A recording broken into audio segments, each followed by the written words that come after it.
Hello, hello, hello! Welcome to SCP Book Club, where we discuss the SCP Wiki and all of its strange little things. I'm Cthulhu. Welcome. Good to see y'all on this Sunday or Monday, depending on where you are. How's it going? Hope it's going well. Hope you're having a chill day. I know I am so far. Had some leftover rotisserie chicken and reread the articles for today. Yeah, gonna watch some football later. It's gonna be great. And then, yeah. For today, I felt like doing something a little different. We don't really discuss a lot of short articles on this stream. And so I thought, let's do a group of them at once, connected by sort of a common thread. And so that's what we're going to do. Today we're discussing 4 SCPs, none of which are particularly long. 5031 is probably the longest, but it's mostly short little logs. And they all fall under what I would call the umbrella of feel-good SCPs. What that means is not that nothing bad happens in the articles, but that by the end you're feeling your Grinch heart has grown 3 sizes that day. Articles that sort of, break up the monotony of every article on the wiki being so bleak and so dark, which is fine. There's a time and place for that.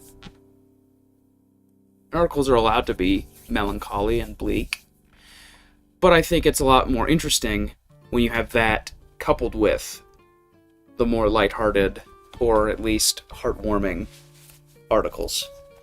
So, with that said, let's begin. The first article we have is SCP-999, the Tickle Monster.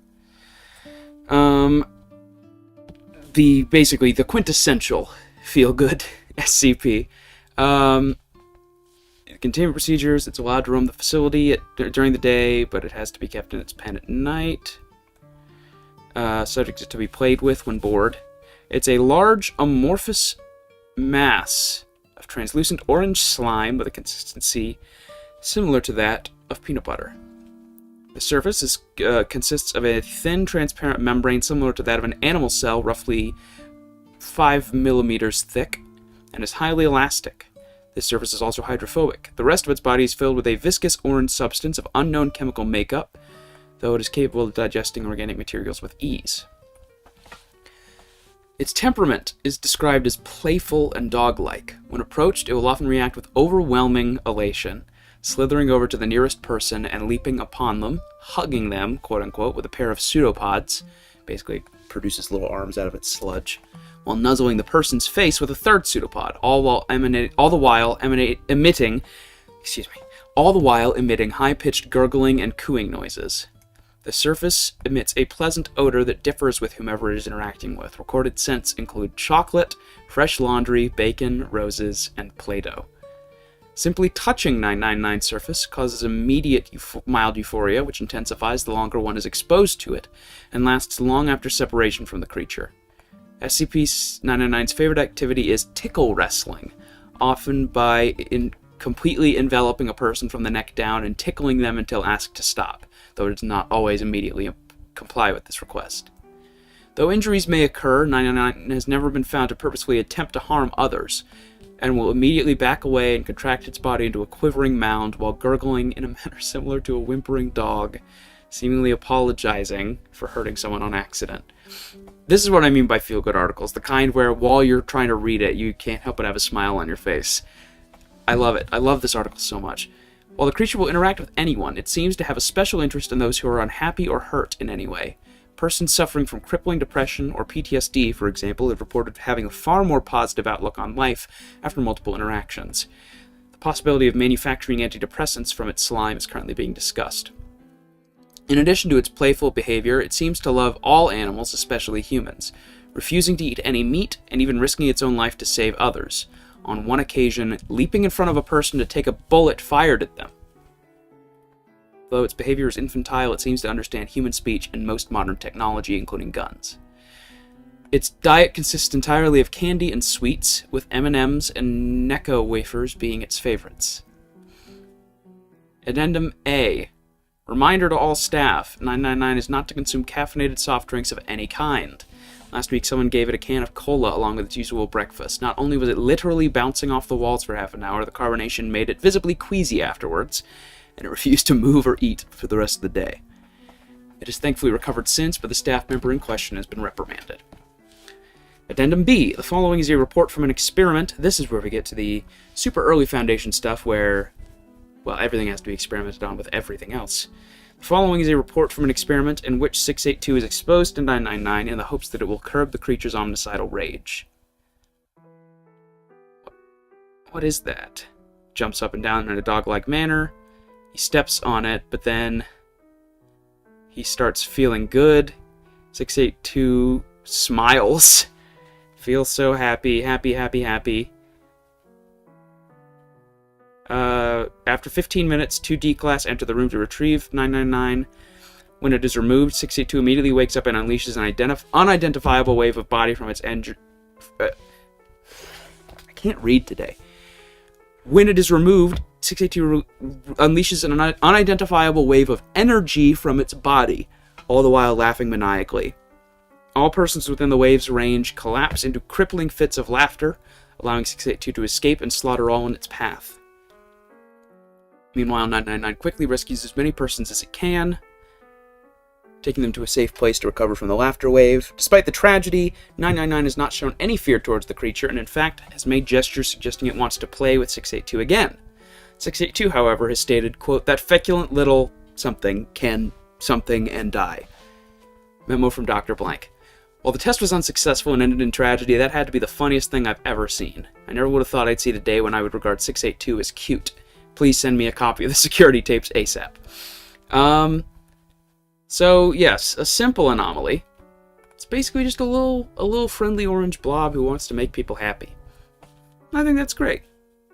And especially with this being such an early article, it stood out, because there were a lot of articles that were just a thing that hurts you, or a thing that kills you, or a thing that takes you over. Not that they're all like that. Some SCPs are just, especially early on, were just a weird thing. You know, a Civil War sculpture that comes alive and shoots birds. Or a foot that comes out of a bed and sloughs off your foot. Just weird little creepypasta-esque things. But this one kind of stands out among these early articles because it's just unabashedly wholesome. Which the only other one I could think of this early would be probably SCP-131, the iPods, just because those are also framed as being very helpful. I like 999 a lot. It's remained one of the most iconic articles on the website for a reason. Plus, it's just, people like to draw it. It's one of those... There are some SCPs that are very difficult to draw. We talked about 3125 during the Antimemetics Division series being a weird fractal starfish pentagon-looking thing. Not the easiest to draw fan art of. A little orange blob with cute little huggy arms. That's pretty easy to draw. So, of course, I mean, all you have to do is go to Google and you see a bunch of different interpretations of what SCP-999 looks like. This is the one I found for the thumbnail. This is essentially the author of 999 said this is probably what they were picturing when they wrote the article. Though a lot of people end up adding eyes, of course, which makes sense. This one's cute as well. But this seems to be how most people picture 999. This sort of friendly little smiley friend with big ol' eyes, little hamster eyes, as the author described it. So yeah, I like 999. It's cute. It's wholesome in a very simple, it just wants to be your friend kind of way. Speaking of things wanting to be your friend, SCP-2295, Kairos the Bear. I don't remember if that's the official name, but it doesn't matter really. It's to be kept in a standard containment locker. Personnel are authorized to perform tests after filling out appropriate paperwork. 2295 is a patchwork stuffed bear, approximately 0.46 meters from head to foot, and stuffed with synthetic fiber and cotton. Has a small anatomically correct pin of a heart on the left side of its thorax, and a bow wrapped around its neck. The fabric and color of its patches vary, as you can see. You got the little heart pin, you got the bow. He's so cute. He's so cute! It enters an active state when within 2 meters of a human sustaining major trauma to an organ. When in the proximity of 2 or more possible subjects, it will invariably choose the youngest subject. Will anonymously produce scissors, white thread, and either sewing needles or a crocheting hook from its mouth, and use any fabric and stuffing in close proximity. Materials have included yarn, textile, cloth, cotton, silk, synthetic fiber, polyester, wool, and thread, to fashion an instance of 2295-1, a patchwork imitation of the subject's organ. How 2295 is capable of the dexterity necessary for these actions is unknown. The organ vanishes from sight, and the subject falls into a state of unconsciousness. 2295 instances then replace the subject's damaged organ via anomalous means. The whereabouts of organs replaced this way are undetermined. If no usable material is in close proximity, 2295 will use fabric and stuffing from itself. It replaces 1 gram of stuffing every day until completely replacing any lost or used stuffing. Note that fabric used this way does not regenerate, and additional fabric must be placed near it for the purpose of self-mending. So its stuffing grows back, the outer fabric doesn't. It needs other stuff to repair itself. Instances of the organs successfully carry out their respective functions despite the numerous expected biological, chemical, and medical incompatibilities. Once within the subject, adjacent tissues and veins attach to the imitated organ without observable complications. There have been no cases of rejected instances, and all subjects recorded at the time of writing made full recoveries. And then there's the test log. First test, 38-year-old D-class with lungs heavily damaged from 25 years of smoking, which means they started smoking at the age of 13.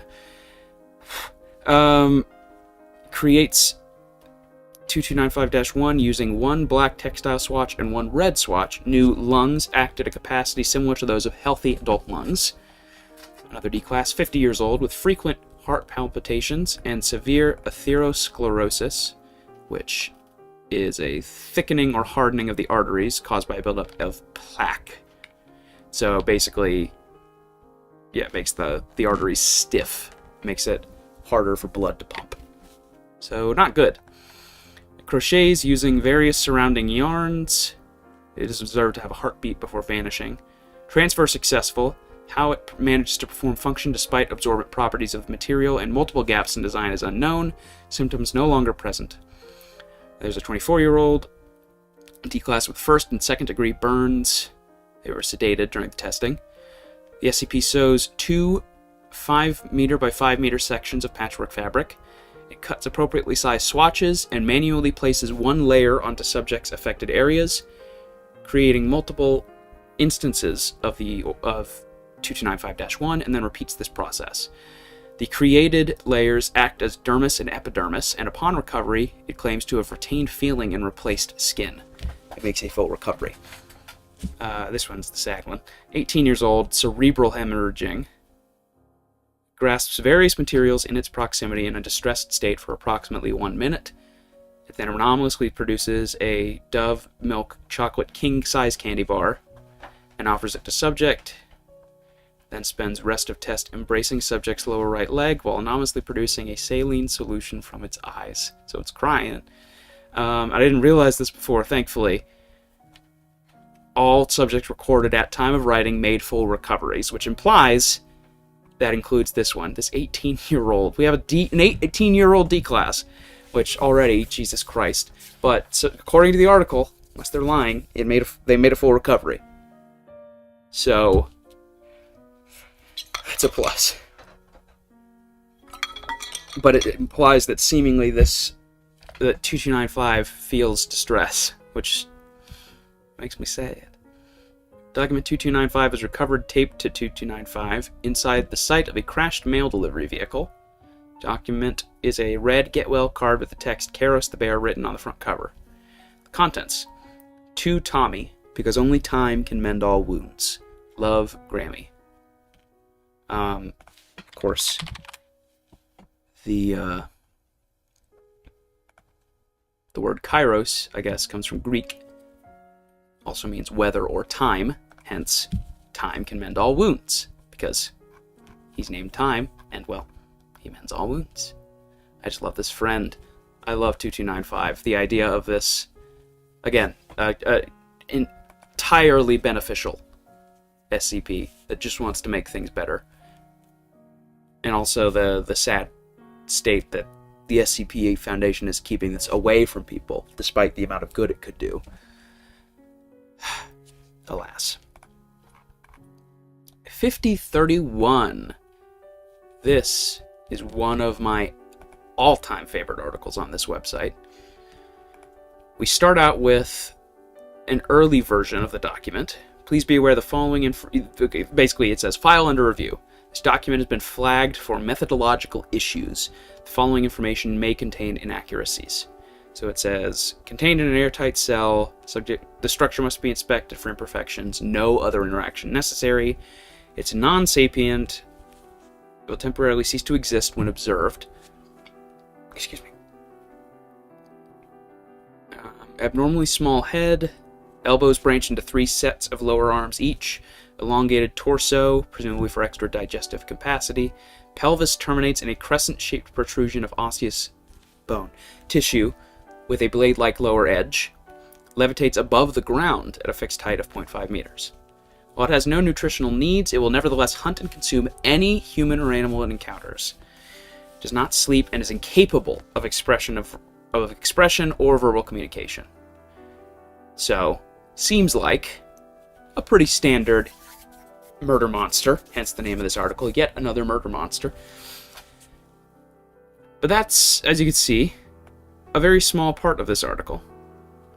So let's continue. As of the 14th of February 2018, senior researcher Stanley Huxtable is now acting in the role of HMCL supervisor for 5031. The following is a selection of relevant correspondences from Huxtable to site director Yusuf Mostofi, elucidating research progress. Initial impressions.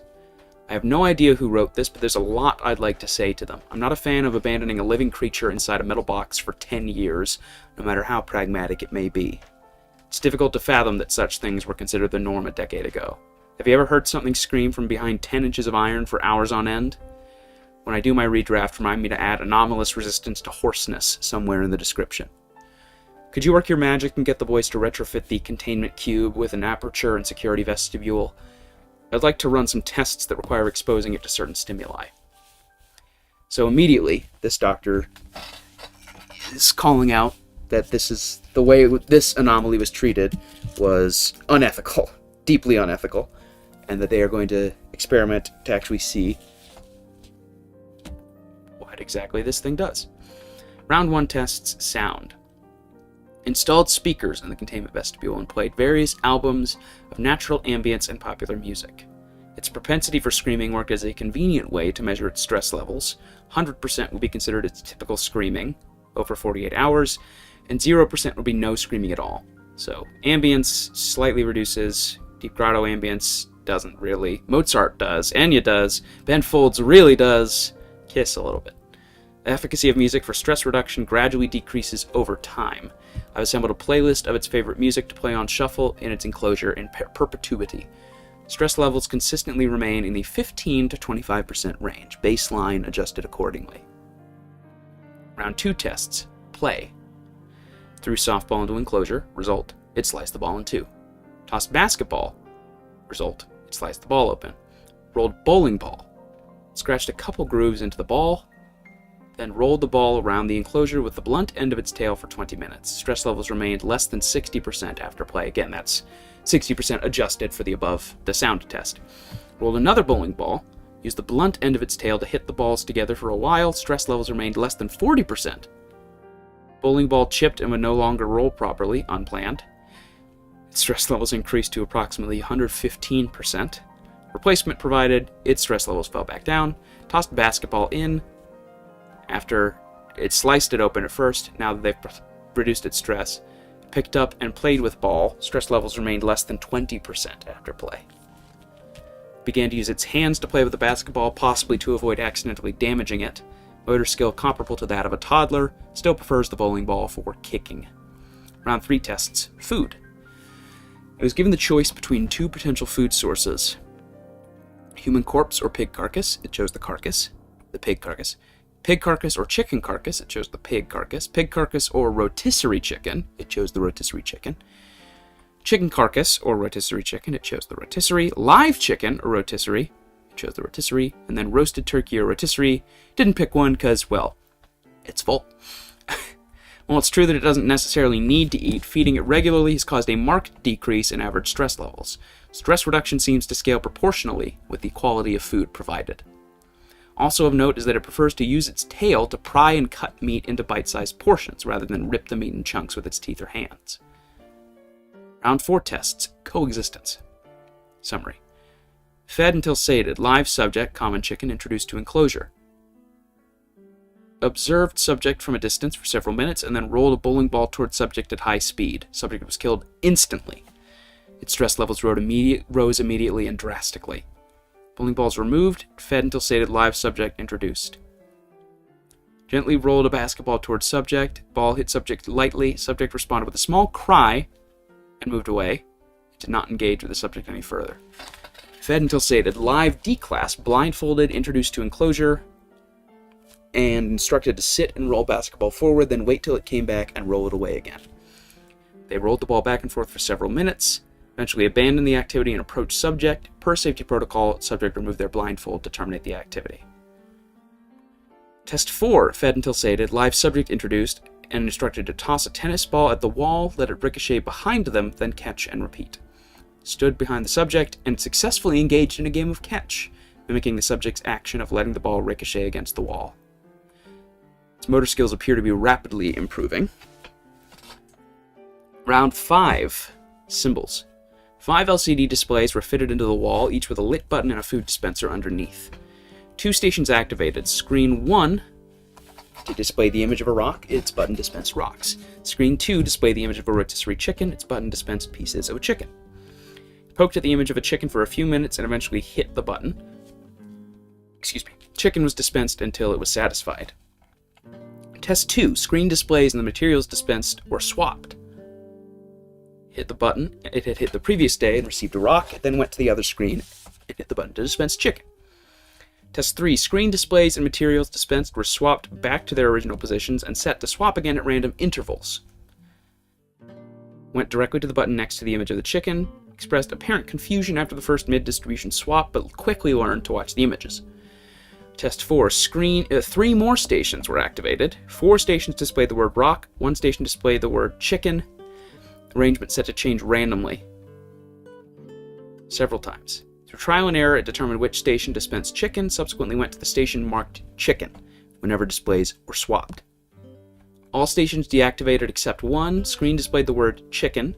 7 wood blocks were set in front of the station, each marked with one of the letters in the word chicken. The station's button was set to remain unlit and inactive until the blocks were arranged in the correct order. It expressed apparent frustration, hitting the inactive button repeatedly and striking the wall with its tail. Same as previous tests, but screen displayed the word chicken with each letter overlaid on a photo of a wood block. After 12 minutes, it successfully assembled the word chicken. It can learn a language, Yusuf. This is where it becomes clear the Foundation really did a horrible thing to this thing. Did a horrible thing to 5031 by locking it away for 10 years. This thing is intelligent. It's smart. It can learn language. It can play. It can... all this. Round 6 tests. Vocabulary. It has learned to use letter blocks to form the following words: chicken, turkey, pork, tofu, more salt, more pepper. All the different music, more volume, less volume, silence. Basketball, bowling ball, or Robert, which it calls, of course, the D-class by its first name, which is adorable. Or if it just wants to be alone. Through its increased vocabulary and human interaction, it has made the following progress. Established food preferences and dish pairings. Learned to sing non-verbally. Learned to juggle. six-handed juggling is something to behold. Round 7 tests. Activities. Test 1. Introduce table, paper, and crayons into the enclosure. D-Class introduced to demonstrate drawing. Learn to draw. Discernible subjects depicted in its artworks include the D-Class itself, a rotisserie chicken, a cat, and me, Stanley, the director. Introduce piano into the enclosure. Live subject, the D-Class, instructed to play chopsticks blindfolded and invite it to play along. Subject had time to practice beforehand. The SCP learned chopsticks in 2 days, though it appeared more interested in making its own original music, complete with vocals. These compositions might be considered crude by human standards. Test 3 introduced spice rack into the enclosure. Live subject, D-Class, instructed to demonstrate seasoning meats. The SCP spent almost 3 straight days experimenting with different combinations of foods and spices. It assembled the words more, more, more with its letter blocks after running out of garlic powder. Afterward. It only engages with art and music when accompanied by the D-Class, but it continues to be preoccupied with food preparation even when alone. Round 8 tests. Cooking. Basic kitchen utilities installed in enclosure. Sharp implements withheld per security. It used its tail to cut food. Live subject, the D-Class, instructed to demonstrate preparation of various recipes. Recipes learned. Quesadilla, taco, hamburger, fried rice, Mongolian beef, spiced chicken curry, chocolate chip cookies. All of these different things. Afterward, it has a severe peanut allergies. This should be included in the revised containment procedures. I would also like to note that it is now a better chef than the average human and has begun to create its own recipes. The D-Class has volunteered to taste test. What I love about this article so much is that it also humanizes a D-Class, which a lot of newer articles do, but this article, while being newer, is very much making a commentary on a lot of the older articles on this wiki. So the fact that this D-Class is being given so much agency and being allowed to seemingly befriend an SCP is just, I love it. I love it so much. This takes so many tropes we're used to and turns them on their head. Update. It has said its first word, salt. We are all immensely proud. It was given, this is the final test. 5031 was given 2 months to develop a 3-course meal to serve at Biosite 59 cafeteria for personnel working over Thanksgiving. Its selections were as follows. First course, sweet potato turmeric miso soup. Second course, duck confit with apple cider glaze and cranberry compote topping paired with butternut squash gnocchi on a bed of kale seasoned with truffle salt. Third course, a slice of spiced cassava pie topped with French vanilla ice cream and a maple hazelnut syrup. It also debuted its original composition, Piano Sonata for 6 Hands, in a live performance broadcast from its enclosure. Personnel response was overwhelmingly positive. 5031 stress levels at 0%. Testing successfully concluded. Revised documentation submitted for approval. And that's the end of the article.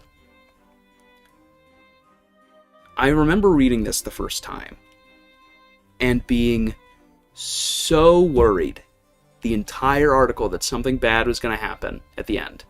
That the other shoe was going to drop, it was going to accidentally kill the D-Class, or it was going to get killed, or something was going to happen. Pull the rug out. Because again, that's what I'm used to with most of these articles. That's how it ends. But again, this article takes all the tropes we're used to with most SCP articles and flips them on their head. It humanizes the anomaly, it humanizes a D-Class, it humanizes the researchers, it ends on a positive note. It shows that, yes, there are some SCPs that need to be contained, need to be locked away and forgotten about, but there are just as many that are sentient, that are curious. I mean, this thing, yes, doesn't look like a human, but that doesn't make it any less worthy of basic dignity and respect. And the end of this article shows, while it was rotting away for 10 years in a cell and screaming, it could have been cooking and making art and composing music and all these things. And that what gives us the right to deprive it of that? It's such a human story, while still being so quintessentially SCP. I think it's brilliant. I think it's a masterpiece. One of the best articles on the wiki, for sure. And Pepper's Ghost is already one of my favorite authors. They wrote, I suppose, Taboo, SCP-4000, which I discussed in the introduction to this series. They knock it out of the park just about every time. And they do it in such different ways, which is always so impressive to me. Because I, so far, have written a single kind of article 3 times, versus Pepper's Ghost writing a bunch of different ones and them all slapping. The last one actually made me cry while I was rereading it. This is SCP-5094. Miss J's Whiz Kids Schoolhouse. Containment class safe. All this. 37 copies of Miss J's Whiz Kids Schoolhouse are currently stored in Site-15 low-risk item storage. Any additional copies found in civilian possession should be procured via ordinary means, preferably purchased under the guise of preservation or collection. Foundation web crawler ETA-15 is to monitor for keywords related to it and remove copies of its host software and discussions of its anomalous effects. Approval of the use of the SCP for internal training purposes is under review. This is footage captured. One of the only SCP articles I've seen that has just a straight-up GIF on the front. And it's adorable.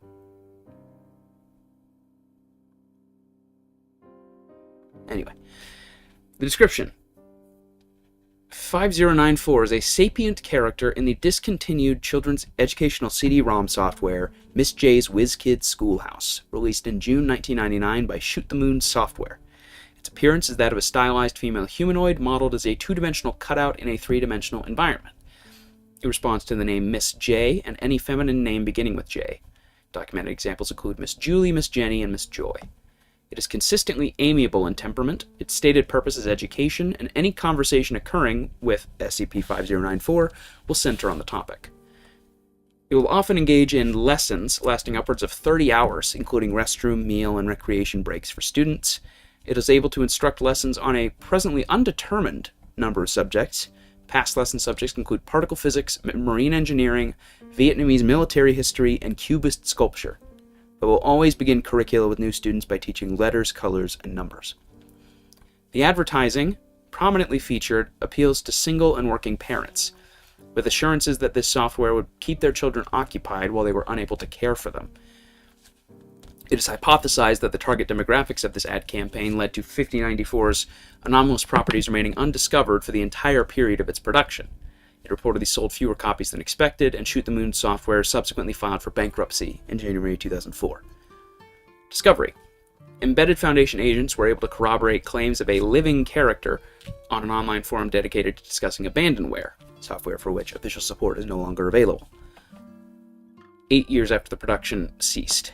After the existence of 5094 was confirmed, it was initially classified as neutralized, as no copies of the program it resides in could be located.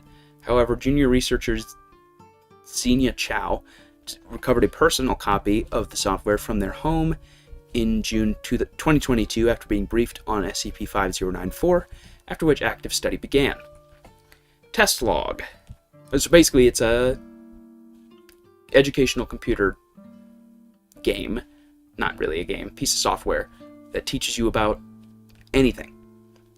Students at an elementary school in the same district as Site-15 were contacted under pretense of academic research. First test, Amy Myers, grade 3, described as notably shy but a good student. Lesson subject, cats. Lesson length, 15 hours, administered over the course of 2 days.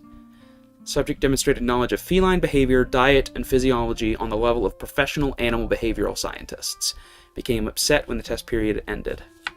Baseline result, 5094 was referred to as Miss Janie.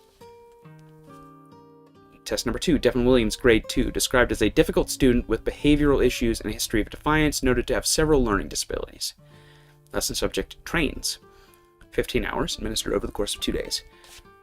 Subject remained engaged with the lesson for the duration of the test without complaint. Subject demonstrated a level of knowledge on railway engineering comparable to a graduate-level education on the subject. Physical removal from the testing room was necessary due to emotional agitation at the cessation of the test. was able to teach effectively regardless of pre-existing learning difficulties. No name was given. Test number 3. A D class, 24 years old, self-described as a poor student, tested poorly on pre-screening attentiveness and focus evaluations. An adult subject was ordered to determine SCP-5094's effectiveness outside of the target demographic, as well as the possibility of an emotionally compulsive effect in its lessons. Lesson subject, Law. Lesson length, 30 hours, administered over the course of 4 days. Subject experienced no difficulty understanding or completing coursework and repeatedly affirmed his well-being and clarity of mind during testing. No emotional distress was displayed after completion, though during post-test evaluation, the D-class expressed melancholy when prompted, stating that 5094 was, quote, the best teacher I'd ever had. He was able to successfully pass a mock bar exam with a grade of 310. Bar exam grading system. On a 400-point scale. So, the minimum passing score is 260 to 280, so he passed the bar. He was referred to as Miss Joan. The D-class's pre-release amnesticization, memory wipe, was selectively administered to preserve the content of his lesson and exclude the nature of the anomaly. He is currently pursuing a degree in criminal justice, which makes me so happy. I also love that. That's another great subversion of tropes is, again, humanizing the D-class, making it clear that they're people. Because a lot of early articles just treat them like rats. And I don't like that. I like the idea that the Foundation would have empathy in some capacity, especially after they don't need the D-class anymore. Why send them out, wipe their memory of all this, and force them to go back to the prison system? And now the end log is an interview with Xenia Chow, the piece of the person who brought in the first copy. The instance or interview originates from a copy of the software purchased by Foundation agents in 2022. Begin log. The terminal is switched on. The junior researcher is visibly surprised. Good morning, WizKid. Are we ready to... Oh my gosh, Xenia, is that you? Look how much you've grown. It's good. It's so wonderful to see you. I can't wait for us to learn together again. Miss SCP-5094, I'm not here for a lesson. I just need to ask some questions. Oh dear, I'm not all that interesting, I promise. Questions about what? As long as I get to ask how you've been doing. It's been ages, hasn't it? You're one of my best students. Well, not exactly. Let me see here. Junior researcher Chow has signaled by interview oversight that they are permitted to deviate from pre-recorded interview questions. They relax visibly and resume smiling. Oh, never mind all that, Miss Joyce. Gosh, it's been forever. I think I must have been 12 years old when I finally got a new computer. I was so upset when I realized WizKids wasn't compatible with it, even though I figured I was too old for it by then. You're never too old to learn something new, my dear. In Swahili. Have you been keeping up with your lessons? I hope I'm not getting rusty. Of course not. I remember every word. You were a wonderful teacher. Wonderful, in English. That makes me so happy. You seem like you're doing important things now that you're all grown up in this. Oh dear, some sort of science lab it looks like. Hope I'm not keeping you too long. Oh, well that's... I suppose you could say that. I'm actually supposed to be studying you, Miss Joyce. What with you being fully sapient and whatnot. Oh, Xenia, I'm so proud of you. I knew you'd do something amazing one day. Well, I'm an open book. How can I help your pursuit of knowledge today? Let's see here. Are you aware of your nature as a digital construct, SCP-5094? Is it okay if I call you that? Of course, my dear, to both questions, that is.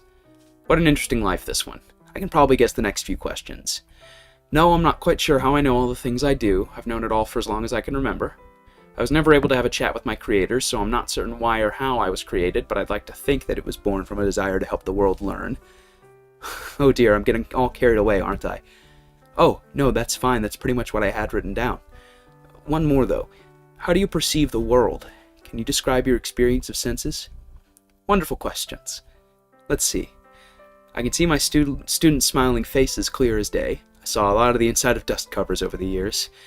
And even though I always had to remind you to turn on your speakers so I could hear your lovely voice, it was always so nice to see you every afternoon. Do you remember that time in 4th grade, my dear?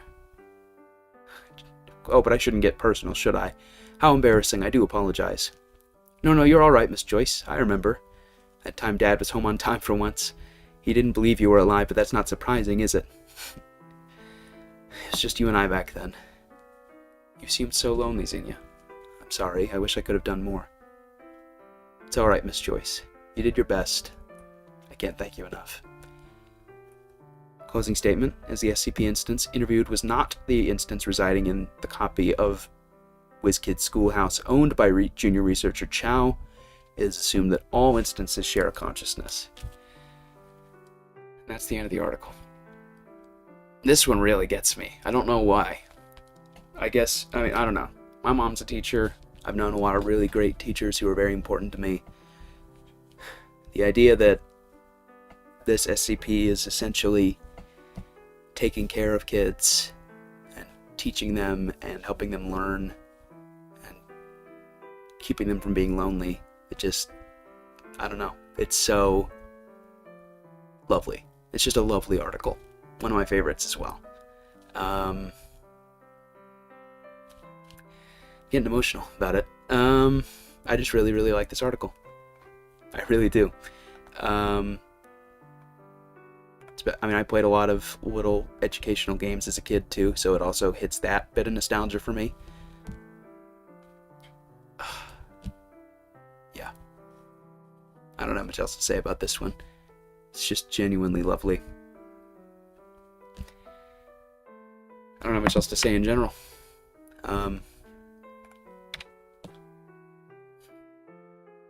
Thanks for watching. Hope we got a little bit out of these. And, yeah. Hope these made your day a little better. They sure did for me.